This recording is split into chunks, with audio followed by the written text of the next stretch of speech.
Everyone thinks they know what they would do in a moral crisis until they are standing in the middle of one. I used to be one of those people who believed right and wrong were simple concepts, painted in black and white with no confusing grey areas in between. That was before last Tuesday night changed everything I thought I knew about family justice and the terrible weight of keeping secrets. The rain had been falling for hours that evening, turning the streets into rivers of reflected neon light.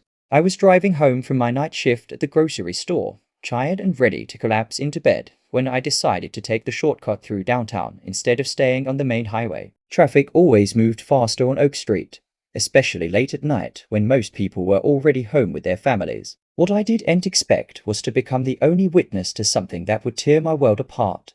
The cyclist appeared in my headlights first, a flash of yellow rain jacket and spinning wheels as he pedaled through the intersection ahead of me. He was following all the rules, staying in the bike lane, wearing reflective gear that should have made him visible to anyone paying attention. The light was green for him, red for the cross traffic. Everything should have been safe. Then I saw the pickup truck running the red light.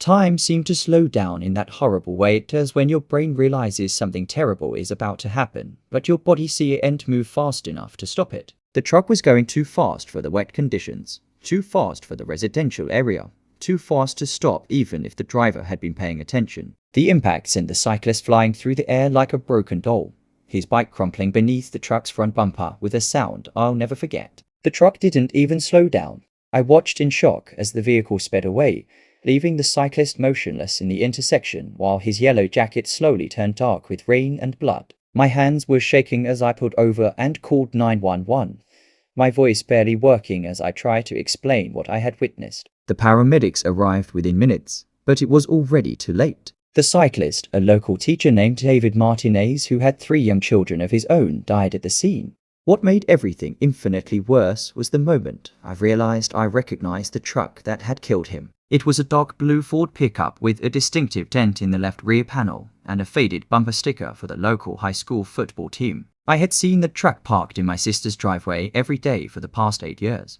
It belonged to my brother-in-law, Marcus. The police officer taking my statement was patient and thorough, asking me to describe everything I could remember about the vehicle and the driver. I gave them the make and model, the approximate year, even the color. But when it came to the license plate number or any identifying details that would lead them directly to Marcus, I found myself claiming I couldn't see clearly through the rain. I told them the truck had sped away too quickly for me to get a good look at anything specific. I lied to the police, and I'm still not entirely sure why. Maybe it was shock. Maybe it was the automatic instinct to protect family, even when that family member had just committed an unforgivable act. Or maybe it was because I couldn't immediately process the idea that Marcus, who coached Little League Baseball and always remembered my birthday, was capable of killing someone and driving away without stopping to help. The days that followed were some of the hardest of my life. I kept waiting for Marcus to come forward on his own, to confess what he had done and face the consequences like a decent human being. I watched the local news coverage,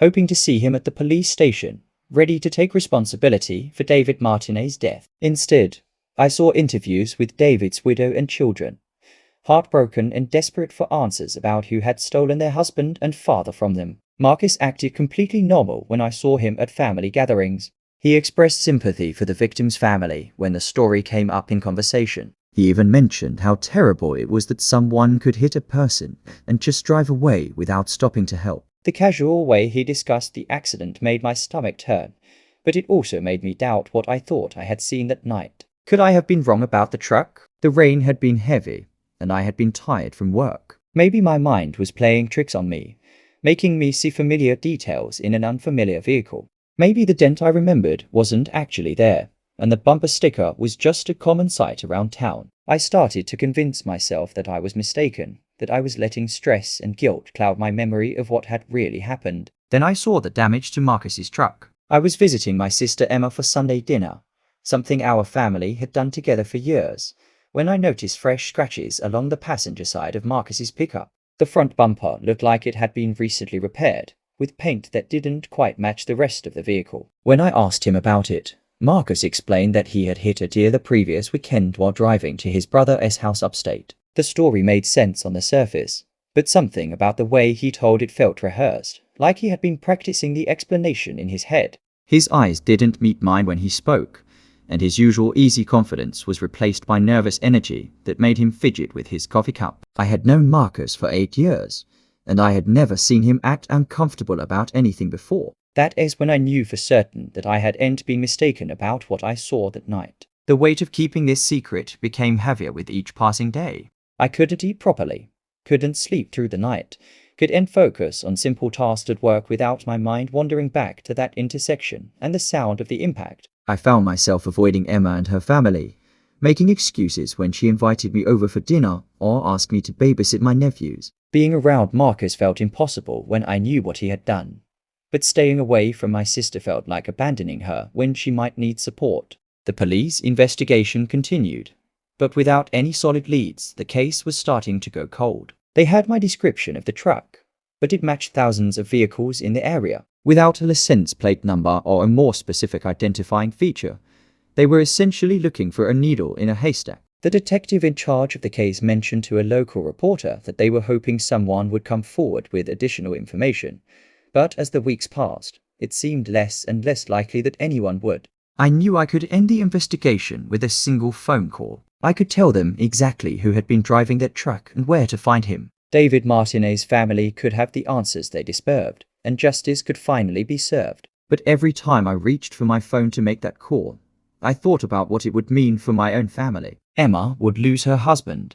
My 3 nephews would grow up without their father, visiting him in prison instead of playing catch in the backyard. The financial stability that Marcus provided would disappear, leaving Emma to raise the children on her own while dealing with the shame and stigma of being married to a killer. Their whole world would collapse, and I would be the one responsible for destroying it. The moral weight of this decision was crushing me, but I kept telling myself that I needed more time to think it through, more time to find a solution that wouldn't devastate my family. I was looking for a middle ground that didn't exist, trying to find a way to serve justice without destroying the people I loved most in the world. Then Emma called me with news that changed everything. She was pregnant again. She told me with joy in her voice that I hadn't heard in years. After struggling with fertility issues and considering adoption, she and Marcus were finally expecting their 4th child. She talked about how this pregnancy felt different, how she and Marcus had worked through their marriage problems and were more committed to each other than ever before. She said Marcus had been talking about getting a better job to support their growing family, maybe even going back to school to finish his degree. Emma sounded happier than she had in a long time, and it was clear that this pregnancy represented a fresh start for her marriage and her life. She talked about baby names and nursery themes, about how excited the boys were to have a little brother or sister, about how Marcus had already started building a crib in the garage. She was glowing with the kind of happiness that comes from finally feeling like everything in your life is falling into place. I hung up the phone feeling like I was going to be sick. How could I destroy this happiness by revealing what Marcus had done? How could I take away this fresh start, this new beginning that meant everything to my sister? But at the same time, how could I continue to let David Martinez's family suffer without answers while Marcus moved on with his life, as if nothing had happened? The guilt was eating me alive from both directions. I felt guilty for not coming forward to the police, letting a killer walk free while an innocent family grieved without closure. But I also felt guilty for even considering destroying my sister's happiness and my nephew's stability. There was no choice I could make that wouldn't cause tremendous pain to people I loved. I started researching what would actually happen if Marcus were arrested and convicted. Hit and run resulting in death could mean anywhere from 5 to 20 years in prison, depending on the circumstances and his criminal history. Marcus had never been in serious trouble before, but leaving the scene of a fatal accident was a felony that judges took very seriously. Even with a good lawyer and a plea bargain, he would likely serve at least 7 years behind bars. 7 years of my nephews growing up without their father. 7 years of Emma struggling as a single mother with 4 children. 7 years of family gatherings with an empty chair at the table. 7 years of everyone knowing that I was the one who had put Marcus in prison, regardless of whether they thought it was the right thing to do. But then I thought about David Martinez's children, who would spend the rest of their lives without their father, because of Marcus's reckless driving and cowardly decision to flee the scene. They deserve justice.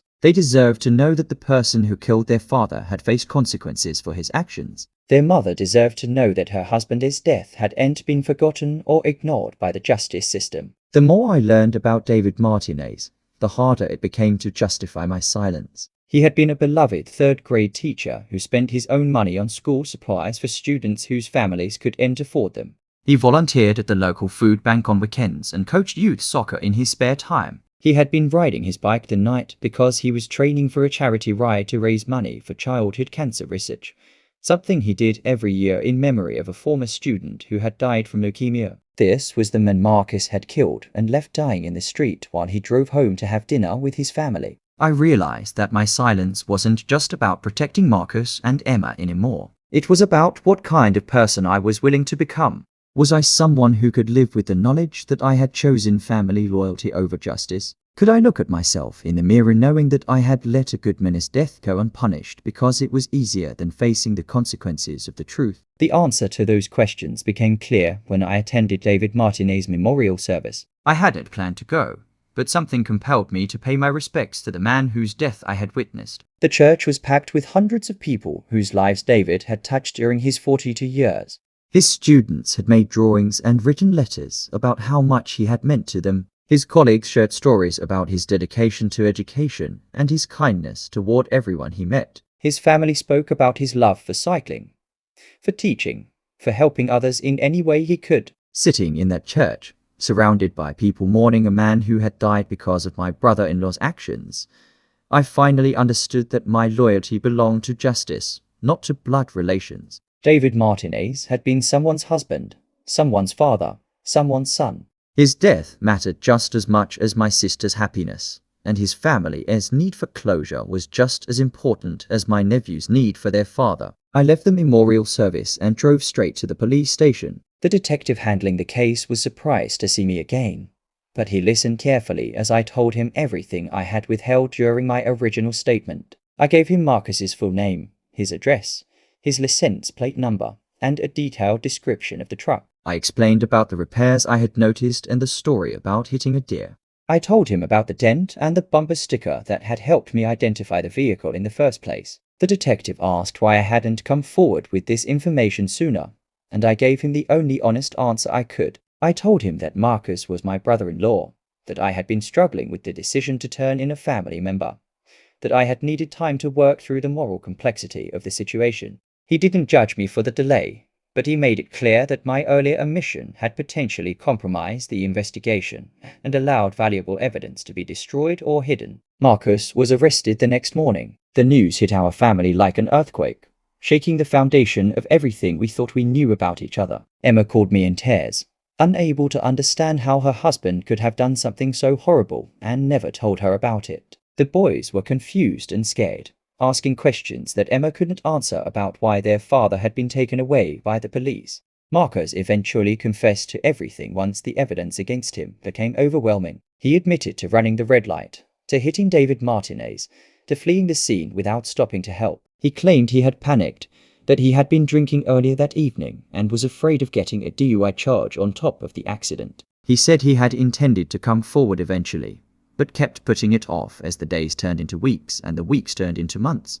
His confession brought some measure of closure to David Martinez's family, but it also destroyed my relationship with my sister. Emma blamed me for Marcus's arrest, even though she acknowledged that he deserved to face consequences for what he had done. She said I should have talked to Marcus privately first, given him a chance to turn himself in voluntarily instead of going directly to the police. She accused me of caring more about strangers than about my own family, of choosing to destroy her children's lives instead of finding another way to handle the situation. Our arguments were painful and circular, with both of us convinced that we were right and the other was wrong. Emma felt betrayed by my decision to turn in her husband without warning her first. I felt hurt that she couldn't understand why I had chosen justice over family loyalty. We both said things we couldn't take back, accusations and judgments that cut deep and left scars that might never fully heal. Marcus pleaded guilty to vehicular manslaughter and leaving the scene of a fatal accident.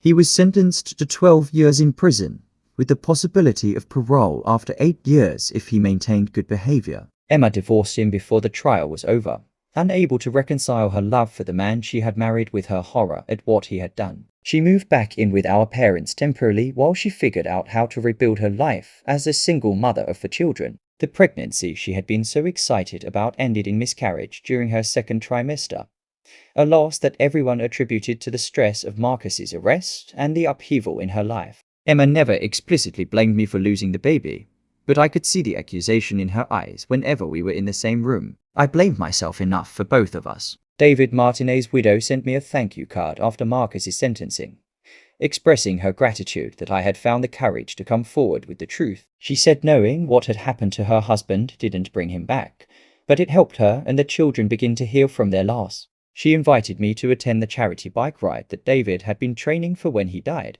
an event that his cycling club had decided to continue in his memory. I participated in the ride every year for the next 5 years, pedaling alongside people who had loved David Martinez and wanted to honor his legacy by raising money for childhood cancer research. It became a way for me to process my own grief and guilt about the role I had played in the events that followed his death. The physical challenge of the long ride seemed appropriate somehow, a tangible way to work through the emotional weight I carried from that night. My relationship with Emma never fully recovered from the crisis that tore our family apart. We maintained a civil relationship for the sake of the children and our parents, but the easy closeness we had shared as brother and sister was gone forever. She remarried a few years later to a kind man who adopted my nephews and gave them the stable father figure they needed. I was invited to the wedding, but I could tell my presence made Emma uncomfortable, so I sent a gift and stayed home. The boys grew up knowing the truth about their biological father, but they also knew that I was the one who had turned him into the police. Their feelings toward me were complicated, a mixture of understanding and resentment that reflected the impossible situation we had all been caught in. Sometimes they seemed grateful that I had chosen to do the right thing, and sometimes they seemed angry that I had chosen strangers over family. I couldn't blame them for their confusion, since I still struggled with those same conflicting emotions myself. Looking back on that terrible time in my life, I'm still not entirely sure I made the right choice. The utilitarian calculation seemed clear enough. One man was already dead, and bringing Marcus to justice wouldn't bring David Martinez back to life. But allowing Marcus to escape consequences for his actions would have meant that his death was meaningless, that his family's grief was irrelevant, that justice was less important than preserving my family's happiness. I chose to prioritize truth over comfort, justice over loyalty, the needs of strangers over the wishes of people I love. Those choices cost me my relationship with my sister, my easy connection with my nephews, and my previous certainty about right and wrong. But they also allowed me to live with myself, to look in the mirror without seeing someone who had chosen convenience over conscience. The weight of being the only witness to David Martinez's death taught me that moral courage isn't about making easy choices between good and evil. It's about making difficult choices between competing goods, between loyalty and justice, between protecting the people you love and serving the greater good. It's about accepting that sometimes there are no perfect solutions, only decisions you can live with and decisions you cannot. I learned that doing the right thing doesn't always feel good, and that choosing justice doesn't guarantee happiness for anyone involved. But I also learned that some principles are worth the cost of upholding them, even when that cost includes relationships and peace of mind that can never be fully restored. The night I witnessed Marcus kill David Martinez and drive away changed everything I thought I knew about family, morality, and the terrible burden of being the only person who knows the truth. It forced me to choose between two kinds of loyalty and taught me that sometimes the most loving thing you can do for your family is to hold them accountable for their actions, even when that accountability destroys the life you've all built together. I still think about David Martinez every time I drive through that intersection where he died. I think about his children growing up without their father, about his widow rebuilding her life after losing her partner, about the students who never got to have him as their teacher. I think about Marcus sitting in prison, missing his children's baseball games and school plays and birthday parties. I think about Emma raising 4 children alone and starting over with a new husband who will never fully understand the complicated history that brought them together. Most of all, I think about the weight of witnessing something that changes everything and having to decide what to do with that knowledge. I think about the responsibility that comes with being the only person who knows the truth and the loneliness of making a choice that nobody else fully understands or agrees with. I still don't know if I made the right decision, but I know I made the only decision I could live with. And in a world where moral certainty is a luxury most of us can't afford, sometimes that has to be enough.